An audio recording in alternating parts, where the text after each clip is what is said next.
मुझे अपनी पत्नी से बहुत नफरत थी। एक रात मुझे इतना गुस्सा आ गया कि मैंने अपनी पत्नी को पीटना शुरू कर दिया। इतना पीटा कि उसकी मौत हो गई। मैं बहुत ज़्यादा डर गया और मैंने डर के मारे उसे नीचे तहखाने में फेंक दिया और सभी को बताया कि मेरी पत्नी घर से भाग गई है। अगले दिन फ़ोन आया कि आपकी पत्नी के नाम 5 करोड़ की लॉटरी निकली है, पिन कोड डालकर पैसे ले जाएं। मैंने अपनी पत्नी को तो मार दिया था, अब वो कोड शायद उसको ही पता होगा। मैंने अपनी ससुराल पता किया तो उन्होंने भी कहा कि हाँ, लॉटरी का कोड तो अदिति को ही पता होगा। फिर सास कुछ याद करती हुई बोली, हाँ मुझे याद आया, लॉटरी का कोड तो अदिति ने अपने गले में एक लॉकेट के अंदर डालकर पहन रखा है। जैसे ही रात हुई और मैंने तहखाना खोला तो मेरे रोंगटे खड़े हो गए। मेरी आंखें फटी की फटी रह गईं, क्योंकि सामने तो मेरा नाम भावेश है। मेरी शादी मेरी माँ ने अपनी मर्जी से की थी। मुझे शादी बिल्कुल नहीं करनी थी। मेरी माँ ने ज़बरदस्ती मेरी शादी कर दी। मेरी माँ का कहना था कि मैं उस लड़की के साथ बहुत खुश रहूँगा। दरअसल मेरे बचपन से ही बहुत गरीबी के दिन काटे थे। मेरा बाप बेचारा सुबह से लेकर शाम तक मजूरी करता और उस पर जो उन्हें रोजाना की कमाई होती, उसे से हम 5 भाइयों को मिलकर रूखी सूखी रोटी मिल जाती थी। मेरी माँ भी अपनी पूरी कोशिश करती थी कि कोई हुनर आजमाकर थोड़ा बहुत मुश्किल वक्त के लिए जोड़ कर रखें। हमने तरस तरस कर रूखा सूखा खाकर अपना बचपन गुजारा था और बड़े हुए थे। मुझे ये गरीबी की ज़िंदगी बहुत ही बुरी लगती थी, जिसमें तरस तरस कर जीना होता था। किसी को अच्छा पहने और खाते देखता तो मेरा दिल तरस जाता। मैंने सोच लिया था कि मैं किसी अमीर लड़की से शादी करूँगा। मेरी शक्ल सूरत तो बहुत अच्छी थी, बस जेब खाली थी और कोई काम भी नहीं था। मैंने अपनी माँ से कहना शुरू किया कि माँ, मेरी शादी किसी अमीर लड़की से करवाएं। भले ही वो लड़की काली हो, गूंगी हो या लंगड़ी हो, मुझे इससे कोई फ़र्क नहीं पड़ता। मुझे बस पैसा चाहिए। मेरी बात सुनकर मेरी माँ बहुत हैरान हुई थी और मुझे डांटते हुए कहने लगी, भावेश, इतना लालची मत हो। लालच का अंजाम बुरा होता है। किसी अच्छी सीधी सादी गरीब लड़की से शादी करेगा तो ज़िंदगी चैन से कटेगी, नहीं तो पूरी ज़िंदगी अपनी अमीर ससुराल के तलवे चाटता रहेगा। गरीब की औलाद होकर गरीब बनकर रहो। पैसे कमाने का इतना ही शौक है तो अपने बल पर कमाओ, खुद कुछ काम करो, पढ़ो लिखो, आगे बढ़ो, किसी काबिल बनो। ऐसे निकम्मे रहोगे तो कोई पागल ही होगा जो तुमसे अपनी बेटी की शादी करेगा। माँ की बात तो बिल्कुल ठीक थी, लेकिन मैं भी पीछे हटने वाला नहीं था। मैंने भी सोच लिया था कि शादी करूँगा तो ऐसी लड़की से करूँगा जो मेरे दिन बदल दे, खूब पैसे वाली हो। अपने सपने को पूरा करने के लिए मैंने दिन रात एक कर दिए, अपने ऊपर मेहनत करना शुरू कर दी। जाहिर है आजकल की लड़कियां किसी की जेब देखकर नहीं बल्कि खूबसूरत शक्ल सूरत पर ज़्यादा मरती हैं। मेरी शक्ल तो अच्छी थी, बस थोड़ा सा खुद को तराशने की ज़रूरत थी। फिर 2-4 दिन किराए के कपड़े और सूट बूट पहनकर तो कुछ और ही ज़्यादा अच्छा लगने लगा था कि जैसे किसी अमीर बाप की इकलौती औलाद हूँ। रोज़ तैयार होकर और हीरो बनकर कॉलेज के गेट के बाहर खड़ा हो जाता। ये सब करते हुए मुझे काफ़ी समय हो गया था, लेकिन मेरा काम नहीं बन रहा था। काम तो नहीं बना, बल्कि किराए वाले आदमी का कर्जा बढ़ गया। जब माँ से पैसे मांगे तो माँ ने साफ साफ मना कर दिया। पापा से तो उम्मीद ही नहीं थी। आखिरकार खुद ही कोई छोटा मोटा काम करना शुरू कर दिया, क्योंकि लड़की मिलना न मिलना तो बात की बात थी। लेकिन अगर कपड़े के किराए के पैसे न देता तो वो आदमी मेरा बुरा हश्र कर देता। इसीलिए कर्ज उतारने के लिए छोटा मोटा ही सही, लेकिन मैं काम करने लगा। रोज़ की कुछ ना कुछ कमाई हो जाती और वो कमाई मैं खुद पर भी खर्च करता। मैं खुद को ज़्यादा से ज़्यादा अमीर दिखाने की कोशिश करता। मैं सोचता कभी ना कभी तो कोई अमीर लड़की मेरे जाल में फंसी जाएगी। ये मेरी ज़िंदगी का सबसे बड़ा सपना तो था ही, अब ये मेरा लक्ष्य भी बन चुका था। दूसरी तरफ मेरी माँ ने देखा कि मैं किसी काम से लग गया हूँ, कुछ ना कुछ कमाने लगा हूँ। ठीक है, घर में नहीं देता, लेकिन कम से कम अपने चौंचले तो अपनी कमाई से पूरे करता हूँ। तो मेरी माँ ने यही समझा कि शायद मुझ पर मेरी माँ की नसीहत का असर हो गया है और मैं हकीकत को समझ गया हूँ। इसलिए मेरे लिए अपने बराबर के घर में रिश्ता देखने शुरू कर दिए। मुझे इसकी बिल्कुल भी जानकारी नहीं थी कि मेरी माँ मेरी शादी के लिए लड़की ढूंढ रही हैं। मुझे पता तो उस दिन चला जब काम करने पर जाने से पहले माँ ने कहा, आज काम पर मत जाओ, लड़की वाले तुम्हें देखने आज आ रहे हैं। माँ की बात सुनकर मुझे बहुत ज़्यादा हैरत हुई। यानी अगर लड़की वाले हमारे घर आ रहे हैं तो इसका साफ मतलब है कि मेरी माँ लड़की देख चुकी हैं। आपने रिश्ता कब देखा माँ, मैंने सवाल किया। तो मेरी माँ हंसकर बोली, 1 महीने से रिश्ते देख रही हूँ, कोई 10-5 घर देख चुकी हूँ, लेकिन मुझे उन सब में ये लड़की और इसके घर वाले बहुत अच्छे लगे, इसलिए अपने घर पर बुलाया है। मैंने जल्दी से पूछा, माँ, ये लोग पैसे वाले हैं? मेरी बात सुनकर मेरी माँ ने मुझे घूरना शुरू कर दिया, खूब बातें सुनाई। इससे पहले कि मैं अपनी माँ को कुछ जवाब देता या मैं उन्हें कुछ समझाता, उसी वक्त दरवाजे पर दस्तक हुई। यकीनन रिश्ते वाले पहुंच चुके थे। मैं बुरा सा मुंह बनाकर खामोश हो गया। वो लोग वापस गए तो रिश्ते के लिए हाँ कर गए। उन्हें मैं और हमारा घर पसंद आया था। मेरी माँ तो खुशी से फूली नहीं समा रही थी, लेकिन मुझे कोई खुशी नहीं हो रही थी। मुझे तो रिश्ता होने की खुशी तब होती जब लड़की किसी अमीर घराने से होती और उससे शादी करने के बाद मेरी ऐश हो जाती। उस समय मैं लालच में अंधा हो चुका था। मुझे कुछ भी दिखाई नहीं दे रहा था। इंसानियत और संस्कार मुझे उस समय कुछ भी दिखाई नहीं दे रहे थे। लेकिन मेरी माँ लालच में अंधी नहीं हुई थी। वो संस्कार को और इंसानियत को पैसे से ज़्यादा अहमियत देती थी। लड़की का घराना बहुत ही शरीफ और संस्कारों वाला था। लड़की भी सीधी सादी और संस्कारों वाली थी। इसलिए मेरे लाख मना करने पर भी मेरी माँ नहीं मानी और मेरी माँ ने उस लड़की के साथ मेरी मंगनी कर दी। मंगनी के साथ साथ ही मेरी शादी की तारीख भी तय कर दी। मैं चाहकर भी कुछ नहीं कर सकता था। मैं शादी से बचना चाहता था, किसी भी सूरत ये रिश्ता ख़त्म करना चाहता था। लेकिन मेरे लाख चाहने के बावजूद भी ये शादी टूटती नज़र नहीं आ रही थी। शादी की तारीख 2 महीने बाद की थी और मैंने इन 2 महीनों में सर तोड़ कोशिश की थी कि जैसे भी मुमकिन हो इस गरीब घर से रिश्ता टूट जाए और मेरी शादी यहाँ किसी भी कीमत पर ना हो। मेरे लाख न चाहने के बावजूद भी रिश्ता नहीं टूटा और आखिरकार शादी का दिन आ ही गया। मेरी माँ उस दिन बहुत खुश थी और खुश क्यों ना होती, ये रिश्ता उन्हीं की तो पसंद का था। हाँ, शादी के दिन तक मेरा मुंह लटका हुआ था। मुझे उस आने वाली लड़की से सख्त नफरत महसूस हो रही थी और मेरी नफरत का ये हाल था कि फेरों के बाद भी मैं यही सोच रहा था कि इस गरीब लड़की से कैसे छुटकारा पाया जाए। मैं सोचता रहा और सोचते सोचते आखिर मेरे दिमाग में एक शैतानी ख्याल आया और ये ख्याल आते ही मेरे चेहरे पर एक शैतानी मुस्कुराहट दौड़ गई। बस अब इस काम को अंजाम देना बाकी था। फिर इस गरीब लड़की से मेरी शादी तो हो चुकी थी, लेकिन जैसे ही मेरा प्लान सक्सेसफुल होता वो लड़की मेरी ज़िंदगी से चली जाती और मैं अपनी पसंद और मर्जी से किसी भी अमीर लड़की से शादी कर लेता और फिर आराम की ज़िंदगी गुजारता। प्लान तैयार करने के बाद मैं काफ़ी रिलैक्स हो गया था, लेकिन अब मुझे रात होने का इंतज़ार था। मैं बेचैनी से रात गुजरने का इंतज़ार करने लगा कि कब शादी के दिन की सारी रस्में पूरी हों और दुल्हन को मेरे कमरे में छोड़कर सब अपने अपने ठिकानों पर चले जाएं। जब सब अपने अपने कमरों में चले गए और दुल्हन को मेरे कमरे में बिठा दिया गया तो अब मुझे अपने प्लान को अंजाम देना था। लेकिन मुझे डर भी लग रहा था। जाहिर है जो प्लान मैंने सोचा था वो बहुत ख़तरनाक था। अगर कोई सुनता तो कांप जाता। मैं जितनी जल्दी हो सके उतनी जल्दी इस मामले को ख़त्म करना चाहता था, लेकिन उतना ही ज़्यादा मैं डर भी रहा था। मैंने अपने डर पर काबू पाया और कमरे में चला आया। अपनी नई नवेली दुल्हन को बेड पर बैठा अपना इंतज़ार करते पाया, लेकिन दुल्हन को देखते ही मेरे दिल की धड़कनें तेज होने लगीं। ना चाहते हुए भी मैंने दुल्हन का घूंघट हटाकर दुल्हन का चेहरा देखा। इसमें कोई शक नहीं था कि दुल्हन बहुत खूबसूरत थी। दुल्हन की खूबसूरती से मैं कुछ समय के लिए मदहोश हो गया। कुछ समय के लिए मैंने अपना प्लान रद्द कर दिया और कौन जालिम पति होगा जो अपने सामने बैठी इतनी प्यारी लड़की पाकर इस मौके को हाथ से गंवाना चाहेगा, वो भी तब जब वो लड़की उसकी अपनी पत्नी हो और उस पर वो पूरा हक रखता हो। उस समय मैंने सारे मंसूबे अपने भूल गया। बस याद था तो सामने बैठी वो खूबसूरत सी अदिति। मैं अदिति की खूबसूरती का दीवाना हो गया। उस समय सारे बुरे ख्याल मेरे दिल से निकल गए। मैंने अदिति के खूबसूरत हाथों को चूम लिया और उसकी उंगली में सोने की अंगूठी पहना दी। अदिति शर्म से सिमटी जा रही थी। मैंने अदिति को कसकर सीने से लगा लिया। शादी के शुरू दिनों में तो मैं और अदिति बहुत खुश रहे। मेरी पत्नी मुझसे बहुत ज़्यादा खुश थी। शादी की खुशी में और इतनी सुंदर पत्नी पाकर मैं भूल गया था कि मैंने अपनी पत्नी से छुटकारा पाने के लिए एक मंसूबा बनाया था। पूरा 1 महीना गुजर गया था। उस दिन मेरी पत्नी अपने मायके जाना चाहती थी। मैंने उसे खुशी खुशी इजाज़त दे दी। जाते हुए उसने कहा कि मेरे पास आपके लिए एक बहुत बड़ा सरप्राइज़ है, बस दुआ करना। मैंने कहा बताओ क्या सरप्राइज़ है, लेकिन वो इस बात पर डटी रही कि कल बताऊंगी। मैंने भी ज़्यादा जिद न की और उसे माँ के घर छोड़ आया, ये कहकर कि शाम को वापस ले आऊँगा। वापस आया तो आज मुझे फिर से अपना प्लान याद आया कि मुझे तो अपनी पत्नी से छुटकारा पाना था और किसी अमीर लड़की से शादी करनी थी। और आखिरकार मैंने सोच लिया कि मैं अपने प्लान को सक्सेस करके रहूँगा। आज रात ही मैं इसको पूरा करना चाहता था। मैं उस वक्त तो भूल गया था कि मेरी पत्नी अदिति मुझसे कितनी मोहब्बत करती है, बल्कि वो तो मेरे लिए लकी साबित हुई थी। जब से वो मेरी ज़िंदगी में आई थी मेरी ज़िंदगी में खुशियाँ ही खुशियाँ थीं।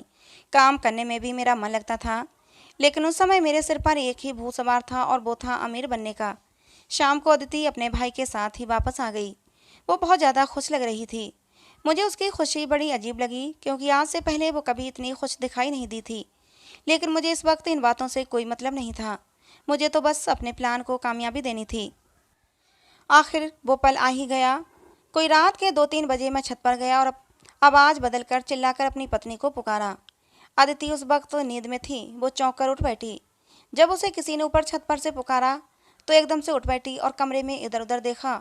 मुझे नहीं पाया। मैंने दोबारा आवाज़ लगाई तो वो ऊपर छत पर चली आई। मैं गेट के पीछे छुपकर खड़ा हो गया। जैसे ही अदिति ऊपर आई, मैंने एक मोटा डंडा उसके सर पर दे मारा। चोट गहरी थी। वो नीचे गिर गई और शायद बेहोश हुई थी। मैंने चेक किया तो मेरी खुशी का ठिकाना नहीं रहा, क्योंकि एक ही डंडे में उसका काम तमाम कर दिया था। कुछ ही देर में अदिति का पूरा शरीर ठंडा पड़ गया। हमारी छत पर एक पुराना कमरा बना हुआ था, जिसमें कबाड़ खाना भरा हुआ था। उस कमरे में कोई आता जाता नहीं था। फिलहाल मैंने अदिति को उस कमरे में रखे एक बड़े से ट्रंक में डाल दिया और अपना काम ख़त्म किया। काम ख़त्म करके मैं जल्दी से नीचे आकर अपने कमरे में सो गया। मैं बहुत खुश था कि मैंने अपनी गरीब पत्नी से छुटकारा पा लिया है। अब मैं किसी अमीर लड़की से शादी कर सकता था। सुबह हुई तो मैंने घर में शोर मचा दिया कि अदिति घर से भाग गई। पहले ये बात घर में फैली, उसके बाद मोहल्ले में, उसके बाद रिश्तेदारों में, और फिर अदिति के घर वालों को भी ये बात पता चल गई कि अदिति घर छोड़कर भाग गई है। मैं नकली मगरमच्छ के आंसू बहाने लगा। सब अदिति को भला बुरा कह रहे थे। यहाँ तक कि मेरे ससुराल वाले भी अपनी बेटी अदिति को ही बुरा कह रहे थे कि उसने उनकी नाक कटा दी। और मैं अंदर ही अंदर खुश हो रहा था। सोच रहा था कि चलो अच्छा हुआ, जैसा सोचा था वैसा ही हुआ। शाम तक कोई ना कोई हमारे घर आता ही रहा, और जो भी हमारे घर आता अदिति को ही भला बुरा कहकर चला जाता। शाम को जब मैं अपने कमरे में आया तो मेरा मोबाइल बज उठा।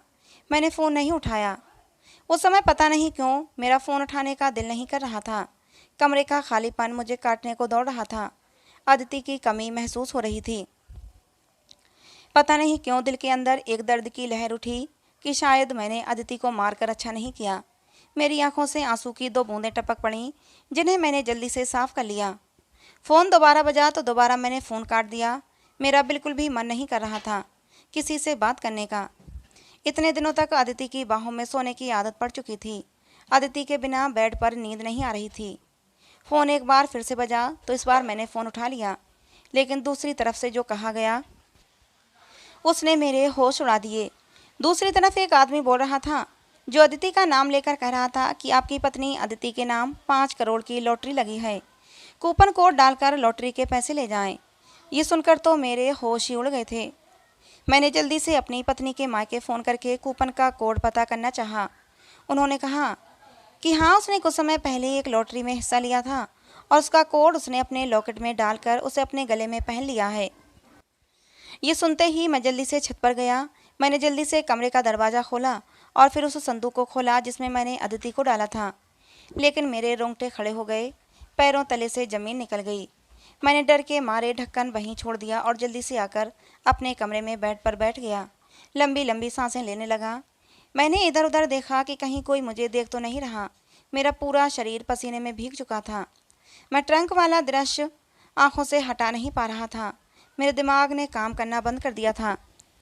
उस वक्त मैं लॉटरी के बारे में भी भूल गया था। एक और नई मुसीबत मुझे अपने ऊपर मंडराती हुई नजर आ रही थी। मैंने सोचा कि यहाँ से भाग जाता हूँ। ये सोचकर मैंने अपना बैग तैयार किया, उसमें कपड़े डालने शुरू कर दिए। लेकिन तभी ख्याल आया, कोई पूछेगा कि मैं कहाँ जा रहा हूँ तो क्या जवाब दूंगा। सुबह तो मैंने अपनी पत्नी के भागने का ड्रामा रचा था। अब मैं भी घर से गायब हो जाऊंगा तो सब लोगों का शक मुझ पर ही जाएगा। ये सोचकर मैं सर पकड़कर बैठ गया। मुझे कुछ भी समझ नहीं आ रहा था। पूरी रात डर की वजह से मुझे नींद नहीं आई। सुबह 4-5 बजे जाकर कहीं मेरी आंख लगी थी और 10 बजे जाकर कहीं आंख खुली। रात वाली बात याद करते ही मैं फिर से डर से कांपने लगा। पहली बार मुझे अपने लालच पर अफसोस हुआ था। अपने लालच के चलते मैंने अपनी इतनी खूबसूरत और प्यार करने वाली पत्नी के साथ इतना गलत किया। अब मैंने यहाँ से भागने में ही भलाई समझी, लेकिन सोचा कि दिन के उजाले में नहीं, रात के अंधेरे में भागूंगा। इसलिए रात होने का इंतजार करने लगा। पूरा दिन चुपचाप उदास घूमता रहा। ऐसा लग रहा था जैसे हर कोई मुझे ही घूर रहा है। मुझसे खाना भी नहीं खाया गया। रात हुई तो मैं कमरे में गया और सबके सोने का इंतजार करने लगा। तभी मेरी माँ मेरे कमरे में आई। अपनी माँ को अपने कमरे में देखकर अचानक से मैं चौंक गया, मेरी माँ मुझे गहरी तेज नज़रों से घूरने लगीं।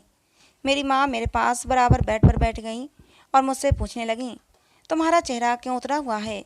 दोपहर से परेशान लग रहे हो। खैर तो है ना सब? क्या हुआ है? माँ की इस बात से मैं एकदम से घबरा गया। मैंने बात बनाते हुए कहा, जिस पति की पत्नी घर से भाग जाए वो परेशान ना हो तो क्या खुशियाँ मनाए। मैंने बहुत ही उदास चेहरा बनाकर कहा था। लेकिन मेरी माँ ने मेरी किसी बात का कोई असर नहीं लिया। मेरी माँ ने फिर पूछा, सच सच बता भावेश, तेरी पत्नी किधर है? क्या किया है तूने उसके साथ? मेरी माँ के सवाल ने मेरी बोलती बंद कर दी। मेरी माँ को मुझ पर शक हो गया था। अब सच बताए बिना मैं कहीं नहीं जा सकता था। मेरी माँ अब सब कुछ जानकर ही रहेंगी। और फिर मैंने अपनी माँ को सारी सच्चाई बता दी। सच जानकर तो मेरी माँ सदमे में चली गई थीं। वो अपना सर पकड़कर वहीं बैठ गईं। बहुत देर तक तो उनसे कुछ बोला ही नहीं गया। और जब बोली तो एक ही बात बोली, भावेश ये तूने क्या कर डाला? बता, ये तूने क्या मुसीबत गले में डाल ली? अरे अदिति तो इतनी अच्छी थी, मेरी कितनी सेवा करती थी। इस घर को अपना मानकर और हम लोगों को अपना मानकर उसने हम पर कितना भरोसा किया था। और तूने उसी के साथ इतना बड़ा विश्वासघात किया। भगवान तुझे कभी माफ़ नहीं करेगा और ना ही मैं तुझे कभी माफ़ करूँगी। मेरी माँ ज़ोर ज़ोर से रो जा रही थीं और साथ ही साथ मुझे कोस रही थीं कि कैसी कलमुही औलाद पैदा की है। मैंने जैसे तैसे करके माँ को शांत किया। जब माँ थोड़ी शांत हुई तो कहने लगीं, मुझे तो लगता है तेरी पत्नी पर किसी भूत या जिन्न का साया था। माँ की बात सुनकर मैं और ज़्यादा डर गया था। मैंने माँ से कहा, माँ मैं ये शहर छोड़कर जा रहा हूँ।